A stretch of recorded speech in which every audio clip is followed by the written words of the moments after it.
Hi everyone, welcome back to the channel.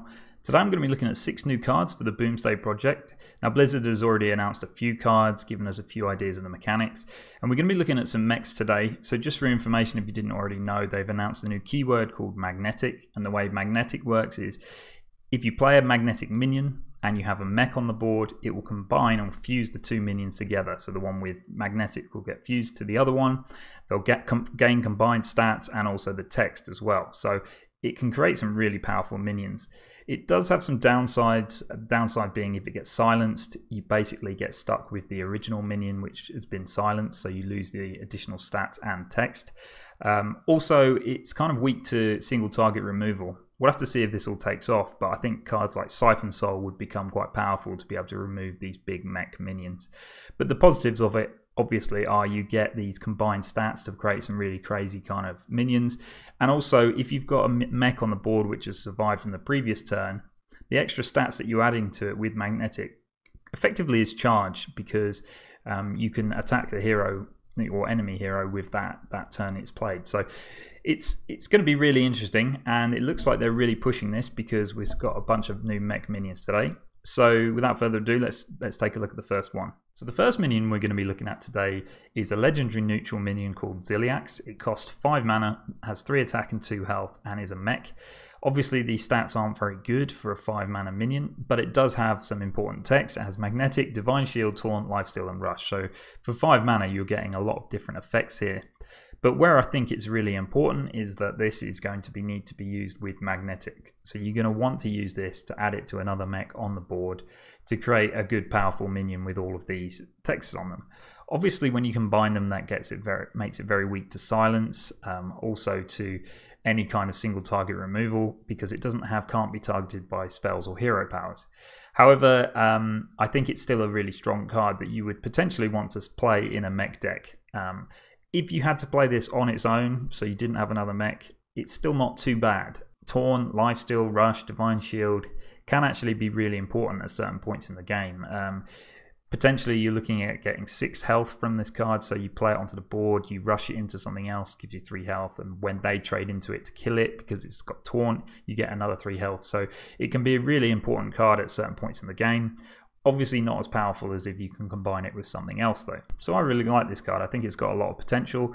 Obviously I think it needs to be played in a mech deck. You're not going to play this in a deck without any mechs. It remains to be seen whether it's worth it putting it into other decks which just kind of squeeze in a couple of mechs. But I think if you're playing a full-on mech deck, I think this is one that kind of knits it all together, kind of like Darius Crowley does with the Rush Warrior deck, even though that deck wasn't especially good. We'll have to see what the other mechs come out to make this card better, but I quite like it. I think it offers a lot of potential, and we'll see how it does. Moving on now, we've got another mech, and this mech is called the upgradable Framebot. And now this isn't a very exciting card on its own, but this is kind of one that you want to be targeting with the magnetic keyword. So it doesn't have magnetic itself.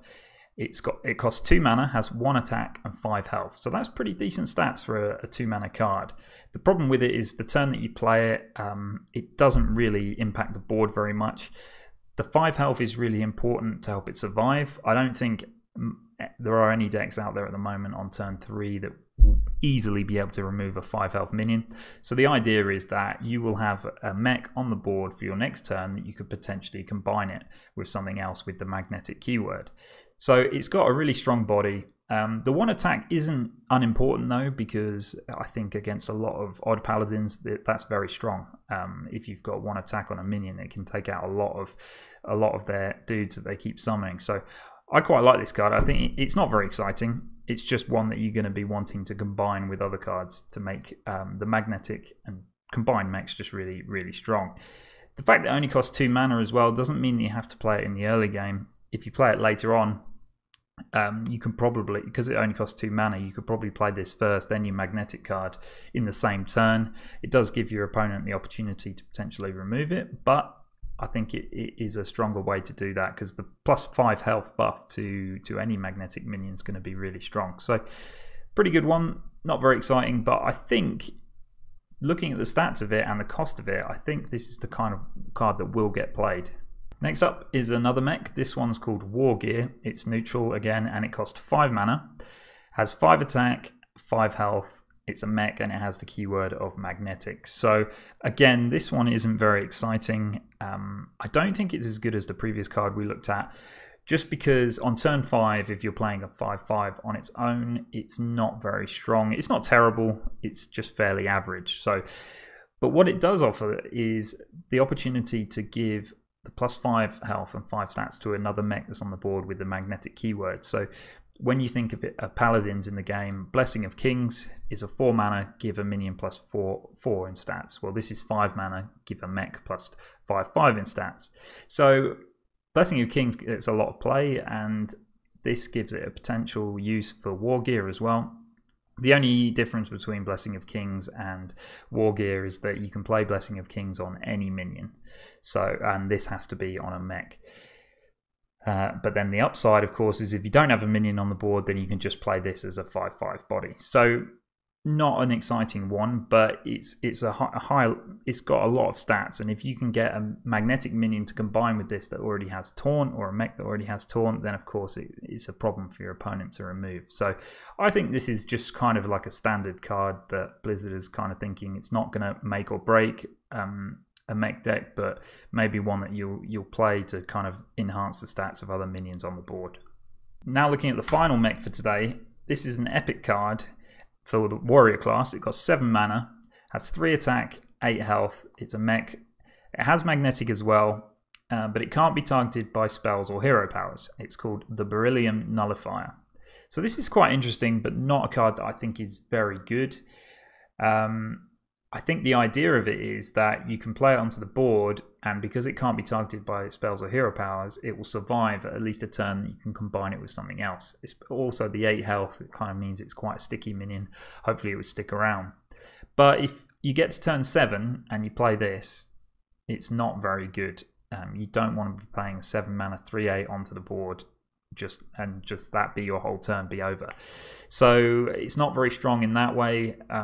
Obviously, if it survives one turn and then you combine it with another mech, then it has a huge amount of health, and it's very difficult for your opponent to remove because they can't be targeted by spells or hero powers.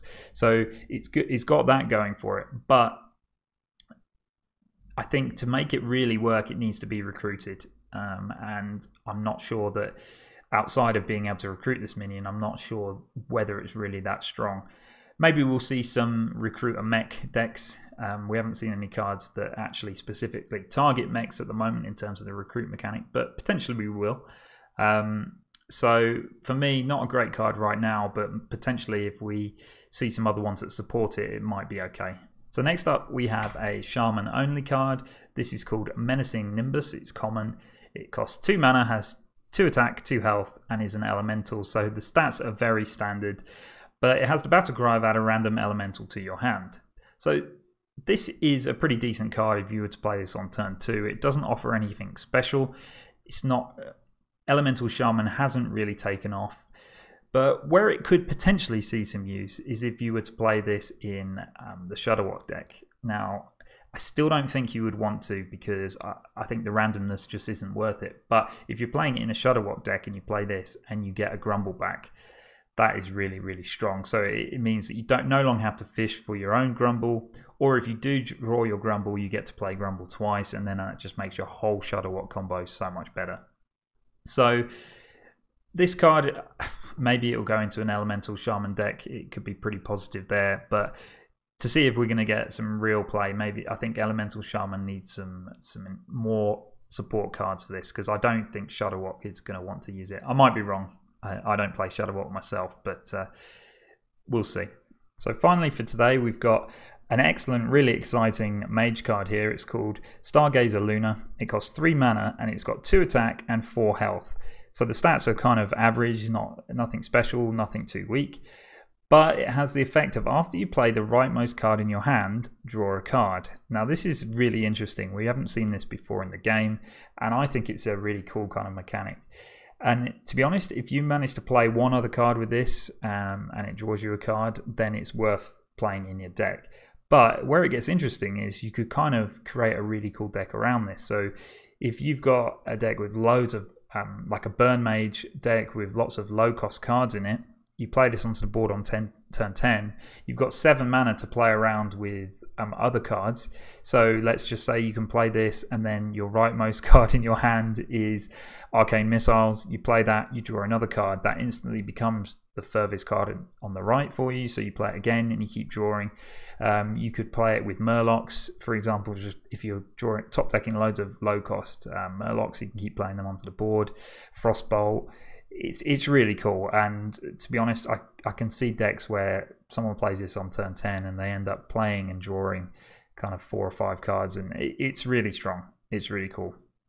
I think I don't know whether I'd like to play against it, but you know, when you're playing Burn Mage, a lot of the problem is if you're playing against a deck where you've first few turns you've pressured them and that their life total's going down, and then it becomes a turn where they can suddenly play a huge taunt, or they've got their healing and you know it's coming and you just have to finish them off. Well, if you can play this and just drag out that extra burn that you needed, it can be really strong and potentially will make aggro Mage come back in.